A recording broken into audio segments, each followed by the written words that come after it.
AP today news. Visakha Pendurthi Venkatadri నందు శ్రీవారి వార్షిక బ్రహ్మోత్సవాలు. పెందుర్తి వెంకటాద్రి నందు వేంచేసిన వెంకటేశ్వర స్వామివారి వార్షిక బ్రహ్మోత్సవాలు విశ్వక్షేణ పూజ కార్యక్రమంతో ప్రారంభమయ్యాయి. 16వ తేదీ గురువారం నుంచి 20వ తేదీ సోమవారం వరకు వివిధ ఆధ్యాత్మిక కార్యక్రమాలు జరుగుతాయని ఆలయ పూజారి రామానుజన్ తెలియజేశారు. ఈ కార్యక్రమంలో భక్తులందరూ భక్తి శ్రద్ధలతో పాల్గొని శ్రీవారిని తరించవలసిందిగా కోరారు.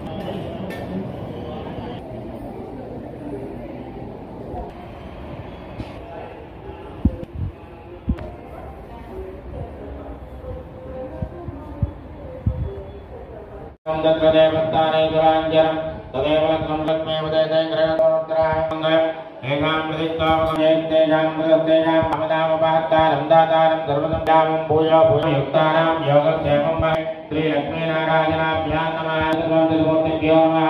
चंडालिद्वारपालेभ्यो नमः। महाभागवतेभ्यो नमः। यशोमयानाथकुमारार्येभ्यो नमः। सुगन्धः आश्रययोगः अनन्तासनाय नमः। प्रणवसौरभ्यं मध्ये प्राणायामे योगः। ओम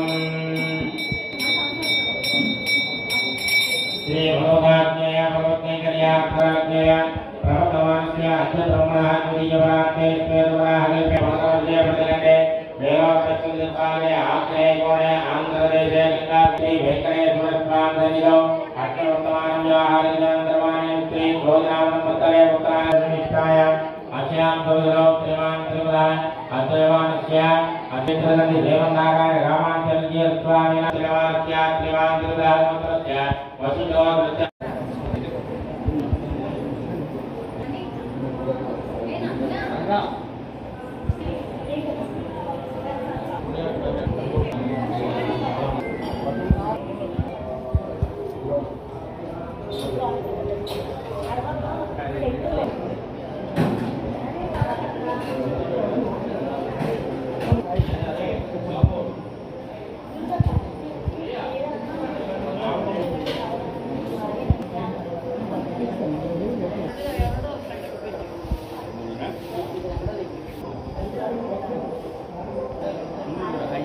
నారాయణ పెందుర్తి వెంకటాద్రి.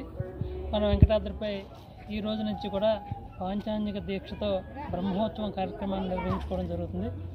1997 సంవత్సరంలో వైశాఖ మాసంలో దశమి పర్వదినాన్ని స్వామివారి సన్నిధి చిన్నజీయర్ స్వామివారి చేతుల మీదుగా ప్రతిష్టా కార్యక్రమం జరిగింది. అది మొదలుకొని ప్రతి సంవత్సరం కూడా వార్షిక బ్రహ్మోత్సవం కార్యక్రమాన్ని నిర్వహించుకుంటున్నాం. వైశాఖ మాసంలో దశమి పర్వదినాన్ని సందర్భంగా దానికి 2 రోజుల ముందుగానే ఈరోజు విశ్వక్షేణ పూజ అంకురార్పణ కార్యక్రమాలు చేసి రేపు ఉదయం ధ్వజారోహణ కార్యక్రమం చేసి రేపు సాయంత్రం సమయంలో విశేష మళ్ళీ తులసి అర్చన కార్యక్రమం చేసి 18వ తారీఖు నాడు సాయంత్రం సమయంలో దశమి పర్వదినం కాబట్టి శ్రీవారి కళ్యాణ మహోత్సవం కార్యక్రమం సుమారుగా 108 మంది దంపతుల చేత కళ్యాణోత్సవం జరుగుతుందన్నమాట.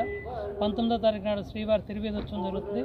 20వ తారీఖు నాడు మహాపూర్ణాహుతి శ్రీ పుష్పయాగం కార్యక్రమాలు చేసుకొని సాయంత్రం సమయంలో ద్వాదశారాధన కార్యక్రమాన్ని నిర్వహించుకోవడం జరుగుతుందన్నమాట. ఈ కార్యక్రమానికి అన్ని ఏర్పాట్లు కూడా దేవాదాయ శాఖ చక్కగా చేస్తున్నారు. వచ్చే భక్తులందరికీ కూడా ఉచితంగా సాయంత్రం సమయంలో ట్రాన్స్పోర్ట్ సదుపాయం ఉంటుంది. కార్యక్రమాల్లో భక్తులను పాల్గొంటే దేవస్థానం ముందుగా మీరు తెలియజేసినట్లయితే అందరూ కూడా ఈ కార్యక్రమం పాల్గొని తరించడానికి అవకాశం ఉంటుంది. జై శ్రీమన్నారాయణ.